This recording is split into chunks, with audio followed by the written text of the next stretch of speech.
kepada yang terhormat segenap pengurus masjid,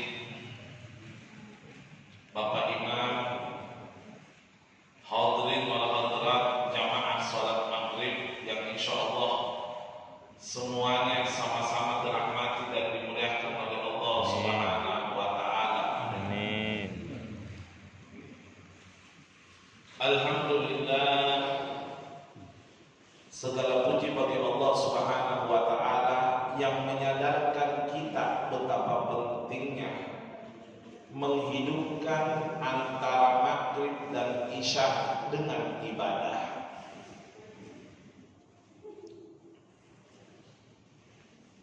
Pernah ada seorang murid bertanya kepada gurunya, "Ya Syekhi, nahnu mashghul bi syughulina wa la nastati' an asumma yaumal isnin wal khamis." Wahai guruku, saya ini sibuk dengan kesibukanku sehingga saya tidak mampu melaksanakan puasa sunnah Senin atau Kamis. Maka kata gurunya, "Batil bil ihya bainal maghrib wal isya bil ibadah." Ganti kesibukanmu dengan menghidupkan maghrib ke isya dengan ibadah. Kama qala Nabi sallallahu alaihi wasallam, sebagaimana Nabi Muhammad sallallahu alaihi wasallam pernah bersabda, "Ihya'u bainal maghrib wal isya bil ibadah." Menghidupkan antara maghrib dan isya dengan ibadah, annahu afdalu min shaumi sunnah. Hal tersebut lebih besar pahalanya daripada puasa sunnah. Saya tidak mengatakan tidak usah puasa sunnah. Salah itu. Saya cuma mengatakan betapa besarnya pahala menghidupkan maghrib dan isya dengan ibadah. Hal tersebut dianugerahkan pahala lebih besar daripada puasa sunnah. Kasar-kasarnya begini. Yang pertama, kalau ada orang tidak kuat puasa Senin Kamis, minimal jangan lewatkan maghrib isya ibadah. Makna kedua, umat Islam sepatutnya menghargai maghrib dan isya dengan ibadah. Jangan diisi dengan kesibukan dunia. Apalagi si Dajjal bermata satu menyala di rumah-rumah kita, yaitu televisi. Betapa sedihnya rumah umat Islam yang mengaku beriman kepada Allah dihadapkan dengan TV waktu yang dimuliakan oleh Allah Subhanahu wa taala. Bahkan ini, Anda kalau lihat sejarah, karena Nabi sallallahu alaihi wasallam ma yata'ashya bainal maghrib wal isya, imma qabla maghrib atau ba'da isya. Ada Nabi Muhammad sallallahu alaihi wasallam tidak pernah makan antara maghrib dan isya. Makan tidak pernah. Nabi makan malam kalau bukan sebelum maghrib, setelah isya. Kenapa? Li'annahu mashghul bil ibadah. Karena beliau sibuk dengan ibadah. Masya Allah.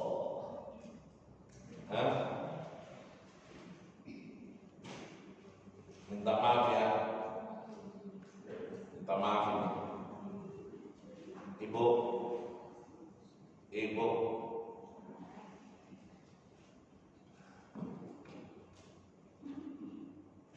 Alhamdulillah. Ya. Habib itu kalau ada yang cerita gelisah. Sebenarnya kalau secara kalkulasi otak, sebenarnya Habib tidak usah berhenti. Kenapa? Ibu-ibu bicara atau tidak, amplop tidak kurang. Kan gitu ya. Kalau kalkulasi. Tapi karena Habib ini ulama bukan pedagang, jadi Habib pikir pahala bukan amplop. 18 tahun saya ceramah, tidak pernah makan 1 rupiah dari amplop, tidak pernah. Saya lulus pesantren 1 tahun tidak ceramah. Lulus pesantren 1 tahun tidak ceramah. Kenapa? Amanah abah saya wajib punya kerjaan baru ceramah. Karena abah saya mengamanahkan ulama itu menghidupkan agama, bukan hidup dari agama. Ya, jadi kalau Anda tanya, lahan pesantren saya 8 kapling. Kalau rumah sampai sekarang belum ada. Numpang. Ya, prinsip dunia ini tidak ada yang dibawa kecuali apa yang kita lakukan di hadapan Allah Subhanahu wa taala. Jadi satu cerita, saya gelisah mengurangi pahala saya di sisi Allah Subhanahu wa taala. Ya, insyaallah. Kita lanjutkan. Jadi jangan sampai ada yang sibuk maghrib isya dengan urusan dunia. Mudah-mudahan kita dijaga oleh Allah. Amin. Insyaallah ya. Apalagi ya Allah karim. Anda kalau datang ke Pasuruan, Anda tahu Pasuruan Jawa Timur, kota santri. Situ maghrib semua toko-toko tutup. Toko Cina juga tutup. Maghrib toko Cina juga tutup. Kenapa? Umat Islam tidak ada yang mau belanja maghrib. Demi Allah, Anda coba boleh jalan-jalan. Toko Cina tutup. Kata Cina, untuk apa saya buka kalau tidak ada yang belanja? Tergantung kita, apakah kita mau menerapkan sistem Islam atau tidak. Sama kalau Ramadan. Kalau Ramadan banyak rumah makan buka, jangan salahkan yang buka, salahkan yang belanja. Kalau kompak tidak ada yang belanja, hancur dia. Subhanallah, ya, mudah-mudahan insyaallah. Salawat kepada Nabi Muhammad sallallahu alaihi wasallam. Hadirin al hadirat, pada kesempatan kali ini Habib mau menjabarkan satu ayat yang seolah-olah bertentangan dengan akhir zaman. Dengarkan ayat ini. Ayat ini saya yakin hampir semua yang hadir hafal ini ayat. Hampir. Perhatikan bunyinya. Qala Allah Ta'ala, inna salata tanha anil fahsya'i wal munkar. Mari kita terjemahkan. Sesungguhnya sholat itu mampu mencegah dari perbuatan keji dan munkar. Muncul pertanyaan, bagaimana mereka yang sholat tapi sholatnya tidak mencegah dirinya dari perbuatan keji dan munkar? Jadi banyak orang sholat tapi sholatnya tidak mencegah dirinya dari perbuatan keji dan munkar. Kadang-kadang rajin sholat tapi korupsi misalnya, rajin sholat kasar sama tetangganya, rajin sholat masih makan riba. Kenapa? Pertanyaan, apakah ayat ini ada masalah? Jawabannya enggak. Sampai kapanpun Allah maha benar dengan segala firman-Nya. Ya, perhatikan, ayat ini tidak salah, tapi yang salah apa? Saya bikin kalimat lain dulu. Anda tahu AC, air kondisioner, saya bikin kalimat AC mampu mendinginkan ruangan. Kalimatnya betul apa enggak?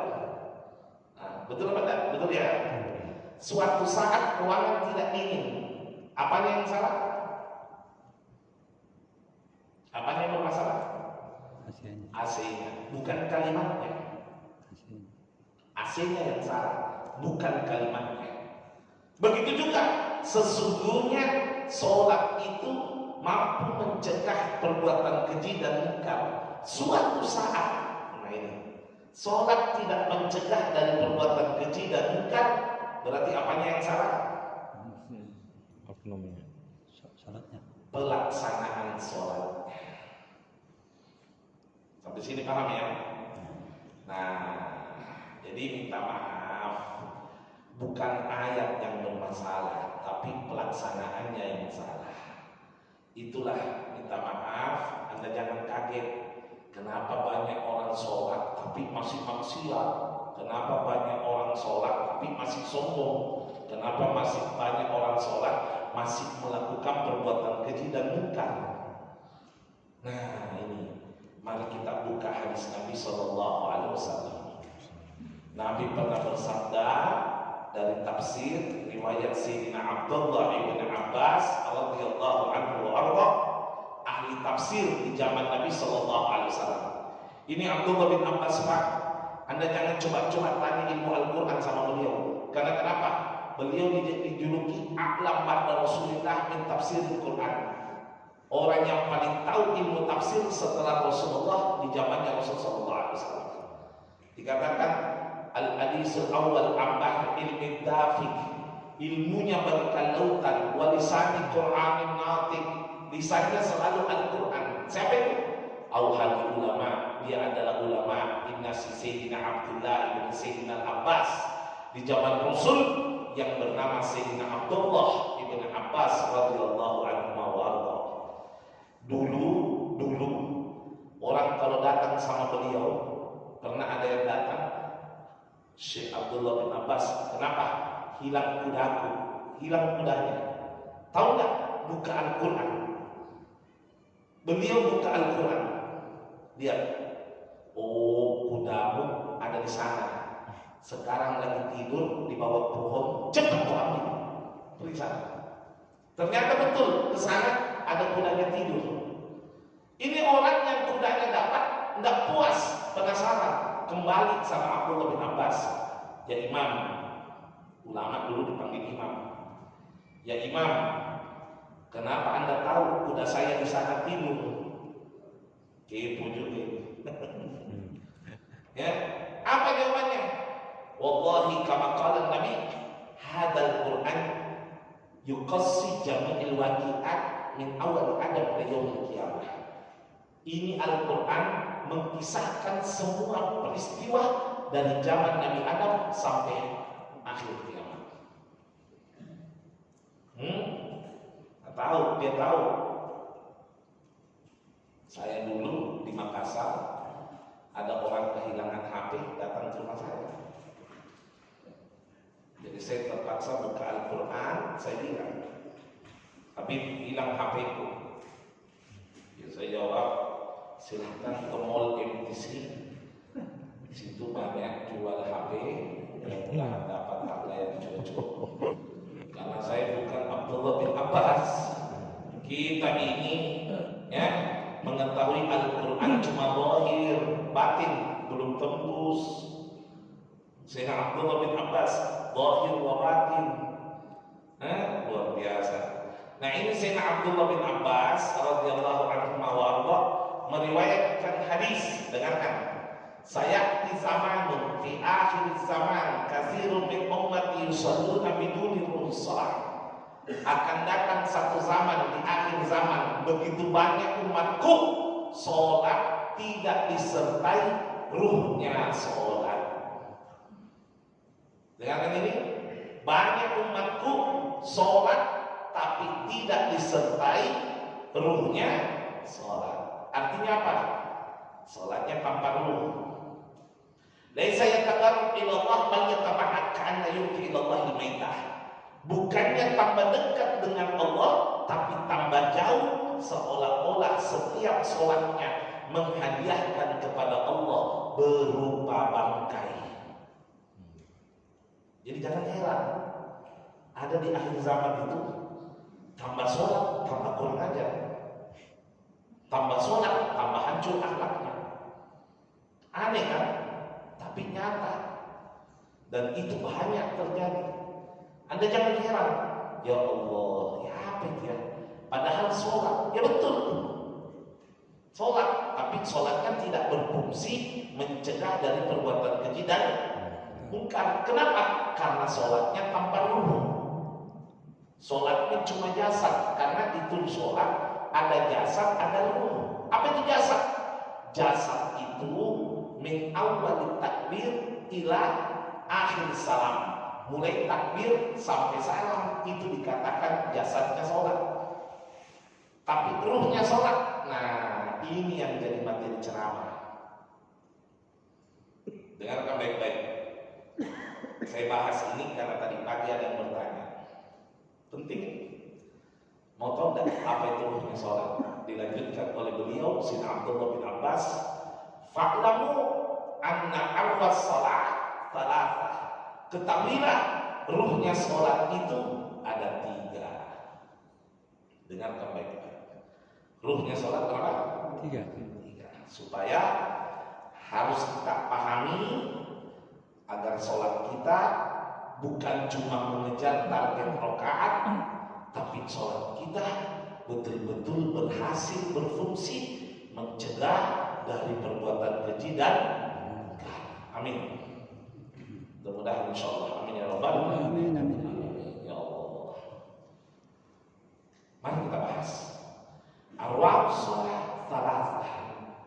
Ruhnya sholat ada 3. Al-awwal, yang pertama, ilmu sholat. Ilmu sholat. Yang dimaksud ay ilmu ibadah, al-maksud bih ilmu fikih. Ilmu ibadah yang dimaksud dalamnya ilmu fikih. Maaf, jangan tersinggung. Banyak orang sholat berpuluh-puluh tahun tapi tidak tahu tentang ilmu fikihnya sholat. Jangankan sholat, ketika ditanya sebutkan 6 rukunnya wudu, 6 rukunnya wudu, belum tentu bisa jawab. Sebutkan 4 yang membatalkan wudu, belum tentu bisa jawab. Sebutkan 17, ada ulama yang mengatakan 18 rukun-rukun sholat, belum tentu bisa hafal. Padahal sholatnya puluhan tahun. Minta maaf ini. Disuruh bedakan mana sunnah, mana wajib, nggak tahu. Minta maaf ini. Kenapa penting itu ilmu? Dengarkan baik-baik. Wallahi, jangan pandang enteng itu ilmu. Demi Allah, ibadah tanpa ilmu ditolak oleh Allah. Tidak percaya? Ayo buka kitab Ghayatul Bayan, Sofatul Zuhad yang diriwayatkan oleh Imam Ibn Ruslan. Di bab pertama baris ke-8, beliau mengatakan wa kullu man bighairi ilmi ya'malu. Semua orang yang beramal tanpa didasari dengan ilmu, dengarkan ini. Semua orang yang beramal tanpa didasari dengan ilmu, amaluhu mardudatun la tuqbalu. Amalnya akan ditolak dan tidak akan diterima oleh Allah Subhanahu wa taala. Ada yang protes sama saya. Ada yang protes. Habib, itu kan perkataan ulama, bukan hadis. Oh, sekedar informasi. Pertama, ulama ahli sunnah wal jamaah tidak berani mengungkapkan satu fatwa kalau tidak berdasarkan Al-Quran dan hadis Nabi SAW. Mari kita buka hadisnya. Begini hadisnya. Saya layani. Kalau Anda minta hadisnya, buka di kitab Riyadhus Shalihin. Ya, babul fadilatul ilm. Hina Nabi SAW dakhala fil masjid. Pernah Nabi masuk masjid. Perhatikan. Wa ra'a iblisa yakhrusul na'im wa yulawwis al-musallin. Perhatikan ini, penting ini. Itu bunyi-bunyi apa itu? Plastik diambil aja dari anak-anak itu. Apa itu bunyi-bunyi?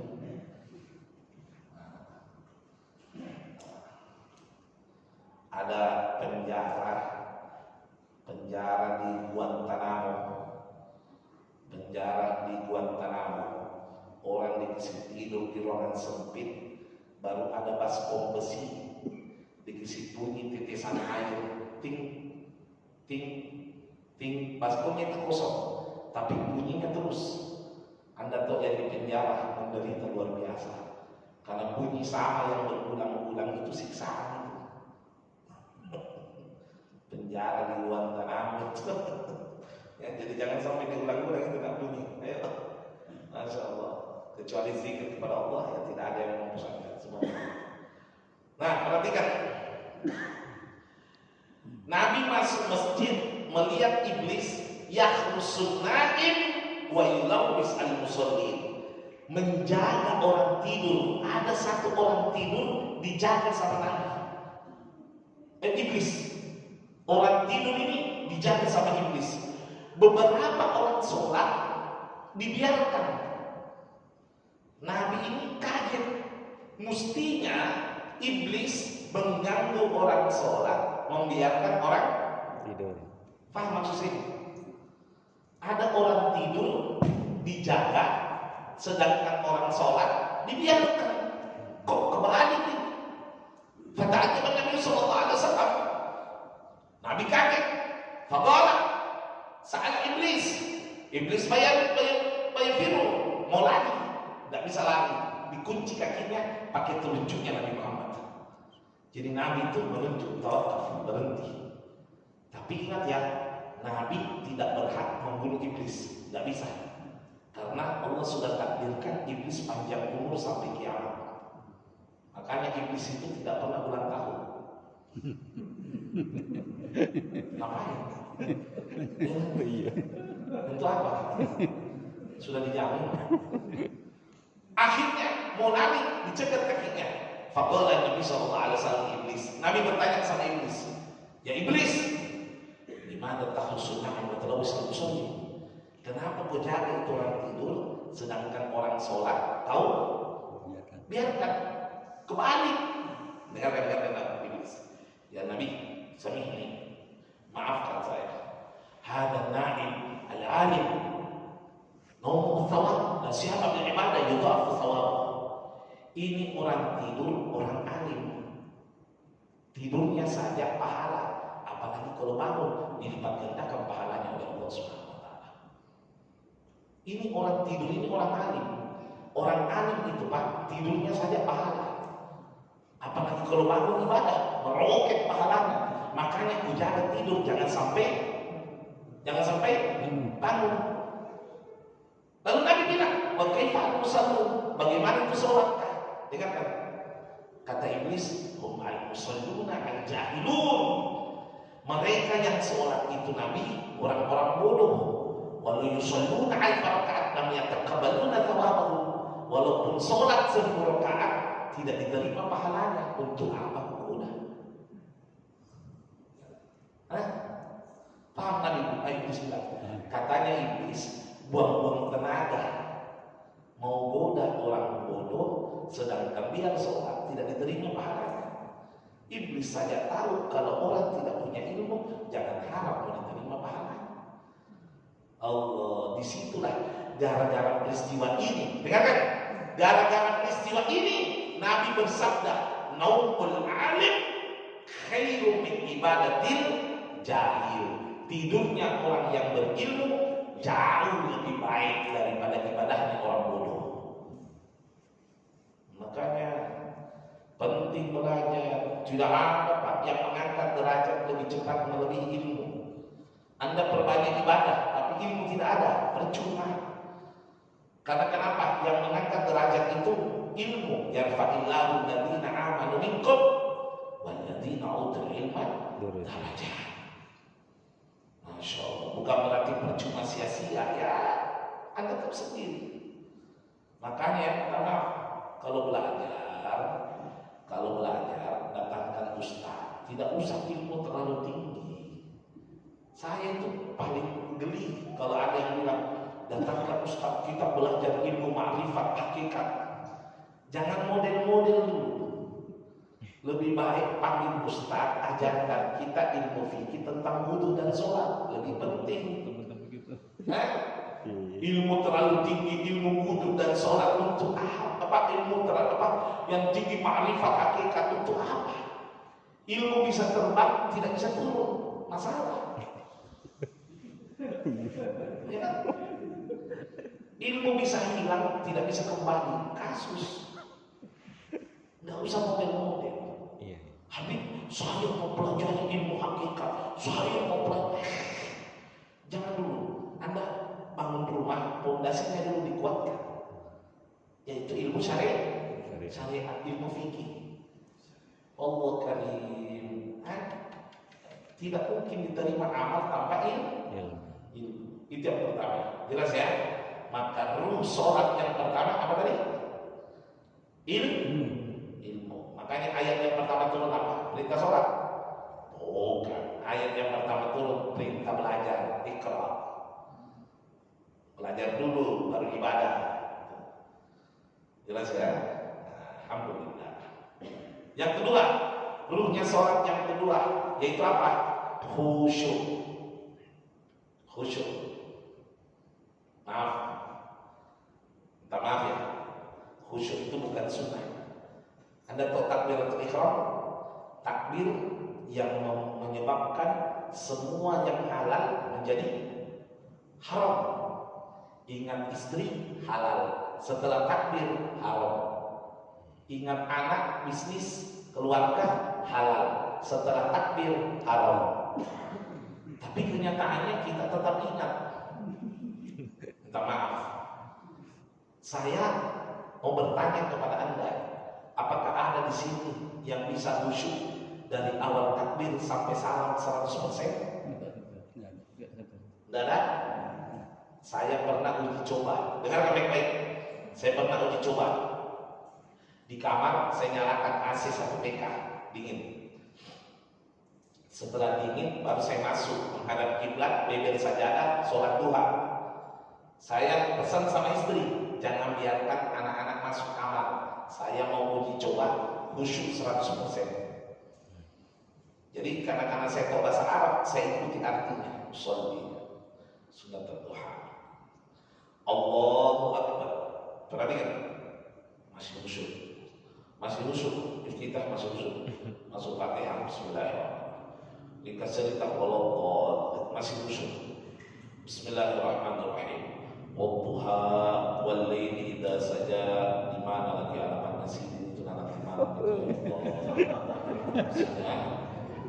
Sini tidak kirim alamat itu ya Allah. Coba bayangkan, baru pertama remuk, hancur. Allah, memang kita ini manusia lemah. Betul ya? Sepakat? Bahwa kita semua tidak mampu khusyuk 100%. Sepakat? Masalahnya khusyuk itu bukan sunnah, wajib. Diancam surat Al-Ma'un. Perhatikan surat Al-Ma'un ini. Wailul lil musallin. Sungguh celaka orang-orang yang sholat. Siapa yang celaka sholatnya? Lanjutannya, alladzina hum an sholatihim sahun. Mereka yang sholatnya sahun. Anda tahu sahun? Suka lupa. Suka lupa mengingat Allah. Artinya sungguh celaka orang yang sholatnya tidak khusyuk. Sampai sini paham? Sampai sini paham? Ayo kita bikin kesimpulan. Sholat tidak khusyuk, celak. Tidak sholat, neraka. Mau kemana kita? Loh, Iya. kami ini jawabannya. Iya. Ayo diulang. Sholat tidak khusyuk, Neraka. tidak sholat. Neraka. Apa bedanya celaka sama neraka?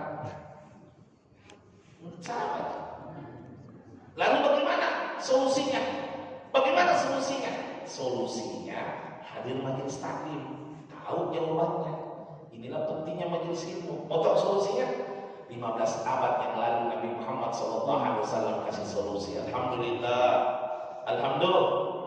Nabi bersabda, salatul jamaah mujbira bainal hadirina minas salat fil khusyuk. Dengarkan, salat berjamaah akan menambah satu kesatuan dari yang hadir di dalam kekhusyukan kita kepada Allah Subhanahu. Dengarkan, menambah artinya apa? Menyempurnakan Saya kasih permisalan ya. Anggaplah tadi saya sholat di belakang imam, khusyuk saya 60%, imam 65%, di samping 80, samping saya 70, terbagi-bagi. Maka berkat sholat berjamaah Allah nyatakan semuanya 100%. Amin. Tapi dengan satu syarat. Ada syaratnya, tidak boleh janjian. Nggak boleh janjian. Nanti misalnya kayak gini, saya khusyuk ketika berdiri, Bapak ruku, Pak Haji sujud. Ini tidak, ingat ya masing-masingnya 1, 2, 3 Allah. Itu politik. Bukan begitu maksudnya. Begini maksudnya, kita sholat semampu mungkin kewajiban, namun kekurangan dimaafkan berkat sholat. Makanya jangan sok-sok bilang begini, berjamaah biar sholat sendiri kan juga sah. Kan gitu banyak ya? Pak, Bapak harus bisa membedakan antara sah sama diterima. Yang sah belum tentu Terima. sedangkan yang diterima sudah pasti Sah. sampai mau sah atau diterima. Diterima. Kalau sekedar sah, diterima. Wallahu a'lam, syaratnya harus khusyuk. Jadi yang mau sholat di rumah tidak berjamaah, silahkan asal ada jaminan bisa khusyuk 100%. Nggak main-main loh. Makanya Nabi itu kalau ada sahabat masuk belum sholat, Nabi kalau ada sahabat masuk mau sholat, nggak dibiarkan sholat sendiri, sholat fardu. Mau apa? Sholat Nabi. Tunggu. Ayo angkat tangan, siapa mau sedekah? Saya Nabi, ayo temani berjamaah. Nabi tidak membiarkan sholat sendiri. Kenapa? Minimal 2 orang. Jadi di mana saja Anda sholat, yang penting berjamaah. Tapi usahakan di masjid. Sampai sini jelas? Masuk yang ketiga, bisa? Saya ada waktu? Saya ada bisa. Ada 11 menit. Sekarang belum sholat yang ketiga, yaitu ikhlas. Apa itu ikhlas? Fi'lu kulla syai' lillah, melakukan segala sesuatu karena. Tapi minta maaf, jangan tersinggung. Hampir semua di antara kita mengaku ikhlas tapi belum tentu ikhlas. Paham maksudnya? Mengaku itu hak setiap manusia, diakui belum tentu. Sampai sini paham? Ayo saya kasih gambaran. Nih, saya kasih pertanyaan. Ayo, definisi ikhlas menurut Imam Ghazali. Ini saya paling suka ini. Dengarkan. Definisi ikhlas menurut Imam Ghazali. Dengarkan baik-baik. Bahwa ikhlas yashkurun ni'mah fi dakhilil ibadah. Dengarkan. Ikhlas adalah merasa nikmat dalam melakukan ibadah. Saya ulang, tolong perhatikan. Ikhlas adalah merasakan kenikmatan dalam melakukan ibadah. Ayo saya kasih ingat memori. Sholat apa itu? Setelah sholat Isya di bulan Ramadan, apa namanya? Berapa rakaat di sini? 21. Ada yang 8, ada yang 20, begitu ya? Oke, tidak ada masalah. Sekarang ini, Anda ingat nggak ketika selesai tarawih, apakah itu 11 rakaat dengan witir atau 23 rakaat dengan witir? Intinya selesai. Anda merasa nyaman nggak? Lega nggak? Selesai sholat, lega, enak ya?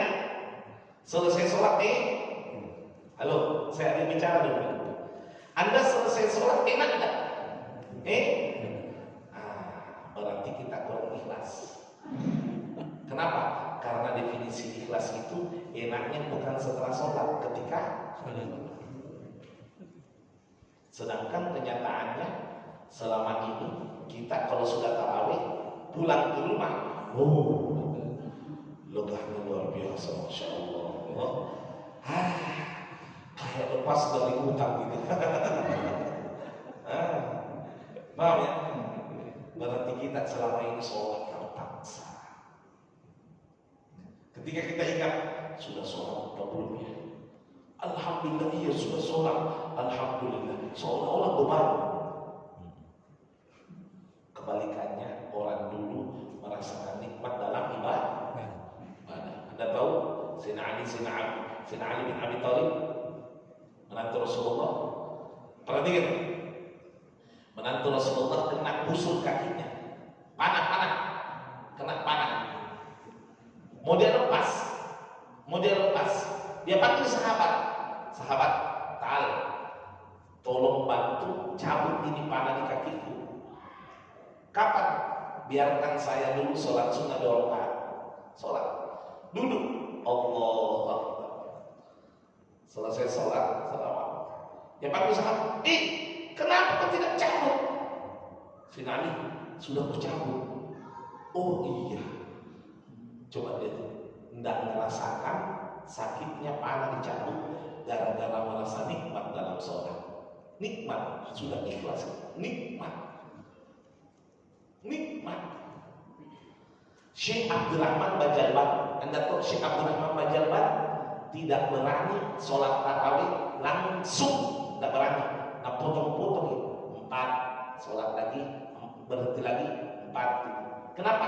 Beliau mengatakan, kalau saya sholat kelamaan, batal sholatku. Kenapa? Keluar spermaku gara-gara merasakan nikmat dalam sholat. Habib, apa artinya itu nak keluar sperma? Oh, hati-hati, ini ulama ini. Tidak mungkin pikir macam-macam. Gara-gara nikmat dalam sholat. Anda pernah dapat orang sakaratul maut keluar sperma? Itu karena husnul khotimah, diberi kenikmatan oleh Allah. Ya, mudah-mudahan kita merasakan hal yang sama. Amin. Sedangkan kalau kita sholat, Allah Akbar, aduh panjangnya itu bacanya imam itu tidak ada perasaan. Aduh ini masjid ini kayaknya kurang anunya. Aduh kenapa banyak nyamuk ya Allah. Aduh ini karpet banyak juga debunya itu ya Allah. Aduh ini sebelahku sambung namamu lah. Aduh batas lazim. Terganggu. Subhanallah, memang kita ini kurang ikhlas ya. Nah, saya kasih solusi ikhlas. Mudah-mudahan cukup waktu. Solusi ikhlas cuma 2. Ahbib al-amir wa ahbib ma'mur bih. Cintai yang memerintahkan, yaitu Allah, dan cintai jenis perintahnya, yaitu sholat. Maaf ini. Anda kalau cinta sama Allah, semua perintahnya itu enteng. Tahu Nabi waktu perang Khandaq? Tahu perang Khandaq? Nabi bikin apa? Parit. Nah, suruh sahabat bikin parit jembatan. Lebarnya 4 meter, dalamnya 4 meter, panjangnya 4 kilometer. Ini kalau proyeknya pemerintah. Saya ulang ya, lebar 4 meter, dalam 4 meter, panjang 4 kilometer. Perbatasan. Sahabat disuruh gali. Sudah gali, Nabi bertanya, Lish, di mana atas al-maksud ada? Kenapa tidak ada satupun yang bertanya untuk apa yang digali? Maksudnya itu tidak ada yang bertanya untuk apa menggali. Apa kata sahabat? Nahnu sami'na wa ata'na li'annana nuhibbu kullu amrika lana nikmatan. Kami ini mendengarkan, kami taat karena kami cinta kepadamu. Semua perintahmu kenikmatan bagi kami. Itu karena cinta sama Nabi Muhammad. Saya mau tanya Anda, maafin. Kalau ada Nabi Muhammad, turun Nabi Muhammad, misalnya Anda disuruh jalan kaki ke Balikpapan. Dan ini saya kasih permisalan. Ada Nabi Muhammad ke Kanda, Husain, kau jalan kaki ke Balikpapan. Kira-kira mau nggak? Jangan kita nggak mikir mau mati mau apa, yang penting jangan. Kenapa? Cinta kepada Nabi Muhammad SAW. Bagaimana dengan Allah? Apakah kita kurang cinta kepada Allah? kecil itu, anak tak, kadang-kadang uang tidak ada, minta dibelikan mainan, kita belikan. Senang hati kita, bawa boneka itu senang. Kenapa? Mau kasih anak, cinta sama anak. Pertanyaan, bagaimana kepada Allah? Hayya 'alas shalah, apakah kita senang atau beban? Nah itu. Berarti kita kurang apa? Cinta. Terakhir, cintai jenis perintahnya. Pak, harta tidak menemani Anda di alam barzah. Keturunan tidak menemani Anda di alam barzah. Istri juga tidak menemani Anda di alam barzah. Yang menemani Anda cuma satu, sholat. Anda tahu kalau orang cinta kepada sholat tidak capek, sebagaimana orang cinta main bola. Anda tahu manusia paling membingungkan di dunia pemain bola. Kenapa? Dia yang tendang bolanya, dia juga yang bunuh. Kan dia yang tendang, dia juga yang bunuh. Sudah capek-capek ngejar, dapat, mestinya dibawa pulang. Setelah dapat, ditendang lagi. Lah untuk apa dibunuh kalau mau ditendang? Kan begitu ya? Ternyata itulah permainan. Pernah enggak orang main bola capek? Nah, sekalipun capek, disembunyi capeknya. Ya, orang main bola itu, Habib, bukan tinggi. Enggak. Capek ya Habib? Enggak. Kenapa? Enak main bola, cinta main bola. Saya kasih contoh lain, orang main catur. Orang main catur itu nunggu 1 jam, 1,5 jam baru bergerak. Saya kadang-kadang lihat, apa semua lihat ini? Tidak ada warna, tidak ada gerak, apa? Sahabat, kalau saya main catur 2 menit tidak goyang, saya bukan. Kenapa? Tidak senang main catur. Tapi kalau orang senang main catur, menunggu itu nikmat. Paham maksudnya? Anda pernah lihat orang main catur kan? Dia tunggu lawan itu nikmat. Ketawa sendiri. Nikmat itu. Kalau kita tidak suka main catur, apa semua ini? Jadi coba, seandainya kecintaannya orang yang hobi main catur sama kecintaannya sholat. Seandainya orang kecintaannya yang hobi main bola sama kecintaannya sholat, maka demi Allah tidak ada beban kecuali kenikmatan. Betul? Nah, sholat itu kan tidak lari, cuma gerakan saja. Sedangkan main bola keliling lapangan, tidak capek. Karena cinta sama main bola. Allah. Mudah-mudahan kita dipahamkan ya. Soal cinta kepada Allah dan sholatnya insyaallah. Sebagai kesimpulan, sholat mencegah dari perbuatan keji dan munkar. Namun jika tidak mencegah, berarti ada yang bermasalah, yaitu sholatnya tidak mengandung ruhnya sholat. Apa saja ruhnya sholat? Ilmu sholat, yaitu ilmu fikih. Yang kedua, khusyuk.